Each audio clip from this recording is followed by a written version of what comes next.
Assalamualaikum warahmatullahi wabarakatuh. Selamat pagi dan salam sejahtera untuk kita semua. Yang terhormat Bapak Dr. Suito SEMSI selaku dosen pengampu mata kuliah metode penelitian dan teman-teman yang saya banggakan.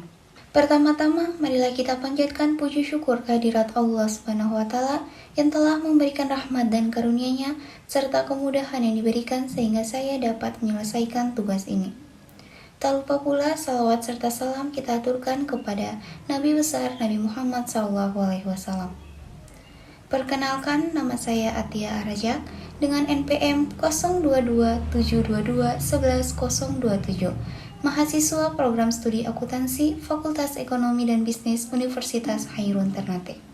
Di sini, saya akan mereview jurnal dengan judul Kultur Masyarakat Melayu, Studi Etnografi Islam Melayu Nusantara Abad 18. Jurnal ini saya peroleh melalui salah satu website yaitu Google Scholar. Sebelum saya mereview jurnal ini, saya akan menjelaskan tentang metode etnografi. Etnografi adalah sebuah metode penelitian kualitatif yang paling umum digunakan dalam ilmu sosial untuk memahami dan menggambarkan suatu budaya atau kelompok manusia tertentu. Metode etnografi melibatkan pengamatan langsung, partisipasi dalam kehidupan sehari-hari kelompok yang diteliti, serta pengumpulan data melalui observasi dan dokumentasi. Selain itu, peneliti juga dapat melakukan wawancara, baik formal maupun informal, dengan anggota kelompok tersebut untuk mendapatkan pemahaman lebih lanjut tentang perspektif, pengalaman, dan keyakinan mereka.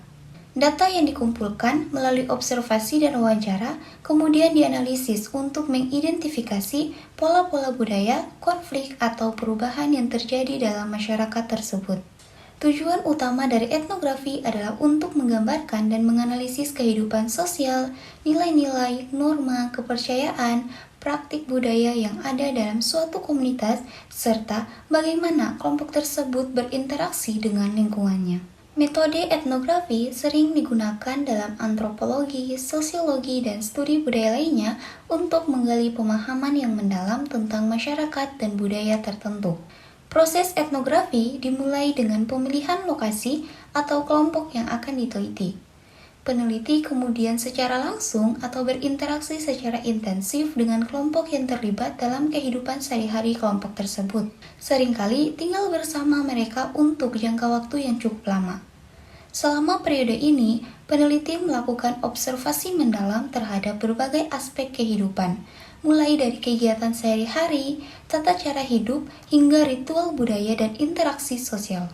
Metode etnografi dalam penelitian kualitatif membutuhkan komitmen waktu dan sumber daya yang cukup besar. Proses pengumpulan data dan analisis yang mendalam membutuhkan waktu yang cukup lama, serta keterlibatan peneliti yang aktif dalam kehidupan masyarakat. Meskipun demikian, keunggulan metode etnografi dalam penelitian kualitatif adalah kemampuannya untuk menghasilkan pemahaman yang mendalam dan kontekstual tentang fenomena sosial dan budaya. Ini memungkinkan peneliti untuk melihat lebih dari sekedar apa yang dikatakan oleh subjek penelitian, tetapi juga bagaimana mereka bertindak, berinteraksi, dan menjalani kehidupan sehari-hari mereka.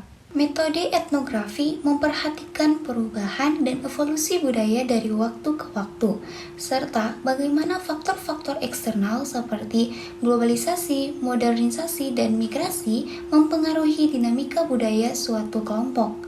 Hasil penelitian dengan metode etnografi menghasilkan pemahaman mendalam tentang budaya suatu kelompok atau masyarakat. Melalui observasi langsung dan partisipasi dalam kehidupan sehari-hari, peneliti dapat menggambarkan dengan detail norma, nilai, praktik, dan struktur sosial yang membentuk kehidupan mereka.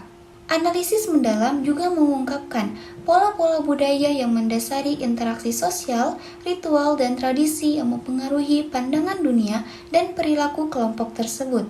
Lebih dari sekedar deskripsi, penelitian etnografi memungkinkan pengumpulan perspektif, pengalaman, dan keyakinan subjek penelitian dari sudut pandang mereka sendiri. Hasilnya dapat memberikan kontribusi penting terhadap perkembangan teori dalam ilmu sosial dan antropologi, serta memberikan wawasan baru untuk pengembangan intervensi atau kebijakan yang lebih sesuai dengan konteks budaya masyarakat yang diteliti. Dalam penelitian yang dibahas dalam jurnal Kultur Masyarakat Melayu, Studi Etnografi Islam Melayu Nusantara abad 18, fokus utamanya adalah mengenai sejarah dan perkembangan kultur masyarakat Islam Melayu di Nusantara pada abad ke-18.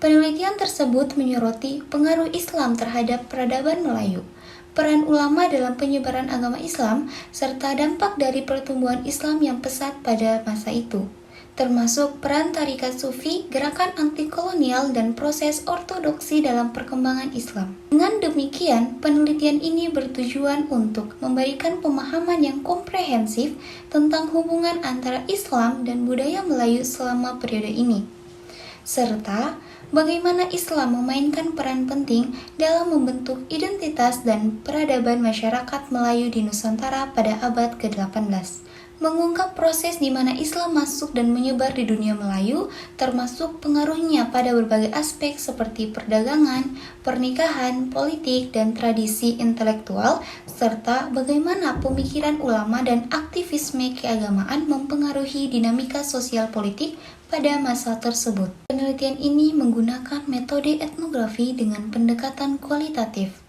Metode etnografi merupakan pendekatan penelitian yang mendalam dan terperinci dalam memahami suatu budaya atau kelompok manusia tertentu. Dalam konteks penelitian ini, peneliti menggunakan metode etnografi untuk memahami, mendeskripsikan, dan menganalisis budaya perkembangan kultur masyarakat Islam Melayu di Nusantara pada abad ke-18 melalui sejarah yang telah dikomunikasikan. Metode etnografi kualitatif memungkinkan peneliti untuk memahami secara mendalam nilai-nilai, perilaku, keyakinan, dan bahasa dari berbagai kelompok masyarakat. Proses penelitian dimulai dengan pengamatan langsung dan partisipasi peneliti dalam kehidupan sehari-hari masyarakat yang akan diteliti. Selain itu, peneliti juga melakukan wawancara dengan anggota masyarakat, ulama, dan tokoh-tokoh terkait untuk mendapatkan sudut pandang yang berbeda atau beragam tentang pengaruh Islam dalam kehidupan masyarakat Melayu pada masa tersebut. Peneliti juga melakukan pengumpulan data melalui dokumentasi, seperti kitab-kitab keagamaan, sejarah, dan sumber-sumber tertulis lainnya yang relevan dengan topik penelitian. Data yang terkumpul kemudian dianalisis secara mendalam melalui 4 jenis analisis dalam penelitian etnografi. Yang pertama, analisis domain. Analisis ini bertujuan untuk memperoleh gambaran umum dan menyeluruh dari objek penelitian atau situasi sosial. Peneliti menggunakan pertanyaan umum dan rinci untuk menemukan berbagai kategori atau domain tertentu sebagai pijakan penelitian selanjutnya. Yang kedua, analisis taksonomi. Analisis taksonomi digunakan untuk menjelaskan domain-domain yang dipilih menjadi lebih terperinci untuk memahami struktur internalnya. Yang ketiga, analisis komponensial. Analisis komponensial mencari ciri spesifik pada setiap struktur internal dengan cara mengontraskan antar elemen. Fokus analisis ini adalah pada perbedaan atau kontras antara elemen dalam domain yang diteliti. Yang keempat, analisis budaya. Analisis budaya bertujuan untuk mencari hubungan di antara domain dan hubungan dengan keseluruhan yang kemudian dinyatakan dengan tema-tema sesuai dengan fokus dan subfokus penelitian.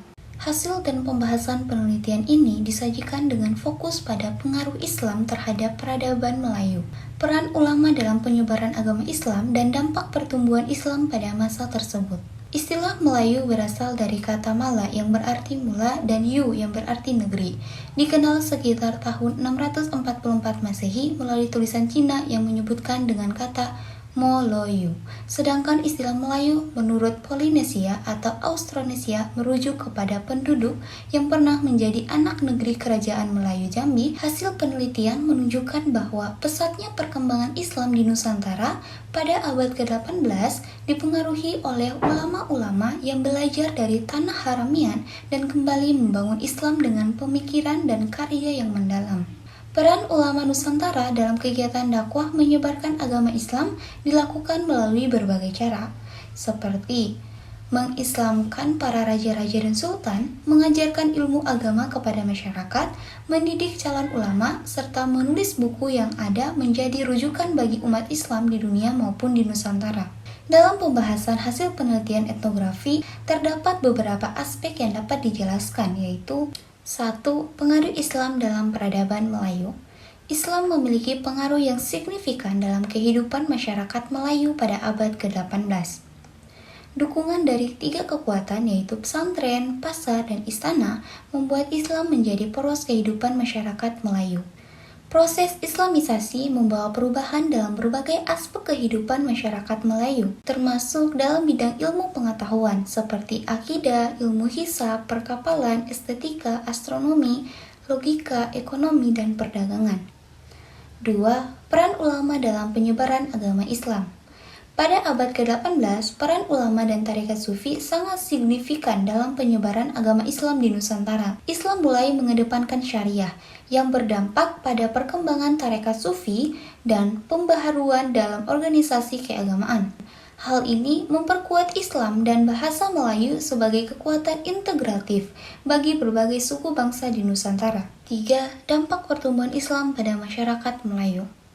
Pertumbuhan Islam pada masa tersebut tidak hanya membawa perubahan dalam aspek keagamaan, tetapi juga dalam aspek sosial dan politik masyarakat Melayu. Islam menjadi faktor penyatuan bagi berbagai suku bangsa di Nusantara, mengintegrasikan mereka melalui bahasa, nilai-nilai, dan tradisi keagamaan yang sama.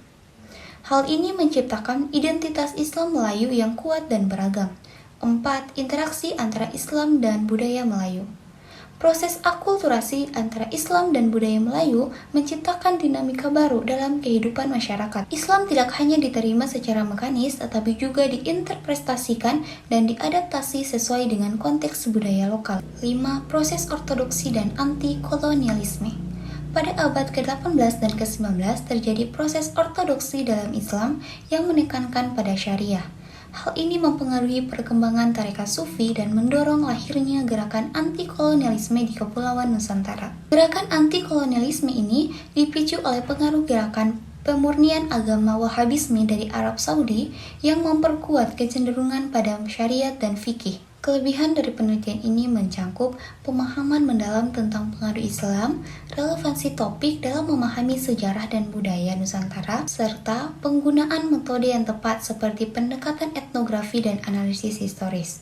Namun, penelitian ini juga memiliki kekurangan, seperti keterbatasan data historis yang dapat membatasi interpretasi dan generalisasi, rentan terhadap subjektivitas peneliti dalam interpretasi data, serta keterbatasan ruang lingkup fokus pada periode tertentu yang mungkin tidak mencakup semua aspek relevan atau perubahan di luar periode tersebut.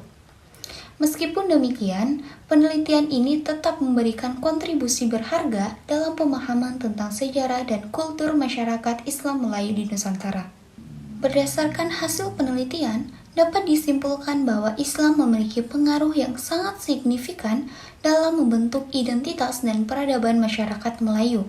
Islam tidak hanya menjadi agama, tetapi juga menjadi landasan bagi nilai-nilai, norma, dan praktik sosial yang mempengaruhi berbagai aspek kehidupan masyarakat. Proses Islamisasi yang didukung oleh pesantren, pasar, dan istana telah membawa perubahan dalam berbagai aspek kehidupan masyarakat. Faktor-faktor seperti perdagangan, perkawinan antara pendatang muslim dengan wanita pribumi, kekosongan budaya pasca runtuhnya kerajaan Burhi Sriwijaya, hadirnya ulama sufi, pengislaman raja-raja pribumi, dan penggunaan bahasa Melayu sebagai bahasa penyebaran Islam menjadi pendorong utama bagi identifikasi diri dan kebudayaan orang Melayu dengan Islam. Peran ulama dan tarekat sufi juga sangat penting dalam penyebaran agama Islam dan pembaharuan organisasi keagamaan. Mereka tidak hanya menjadi pemimpin spiritual, tetapi juga intelektual yang memberikan pemahaman yang mendalam tentang ajaran agama kepada masyarakat. Pertumbuhan Islam pada masa tersebut tidak hanya membawa perubahan dalam aspek keagamaan, tetapi juga dalam aspek sosial, politik, dan budaya masyarakat Melayu. Islam menjadi faktor penyatuan bagi berbagai suku bangsa di Nusantara, mengintegrasikan mereka melalui bahasa, nilai-nilai, dan tradisi keagamaan yang sama. Hal ini menciptakan identitas Islam Melayu yang kuat dan beragam, menghasilkan tradisi-tradisi keagamaan, seni, dan budaya yang unik dalam masyarakat Melayu. Dengan demikian, pemahaman yang mendalam tentang pengaruh Islam, peran ulama, dampak pertumbuhan Islam, dan interaksi antara Islam dan budaya Melayu pada abad ke-18 memberikan gambaran yang komprehensif tentang kompleksitas hubungan antara agama, budaya, dan kehidupan sosial masyarakat Melayu di Nusantara pada masa tersebut. Demikian yang dapat saya sampaikan, lebih dan kurangnya saya mohon maaf. Semoga apa yang saya jelaskan dapat bermanfaat dan terima kasih. Billahi taufiq wal hidayah. Wassalamualaikum warahmatullahi wabarakatuh.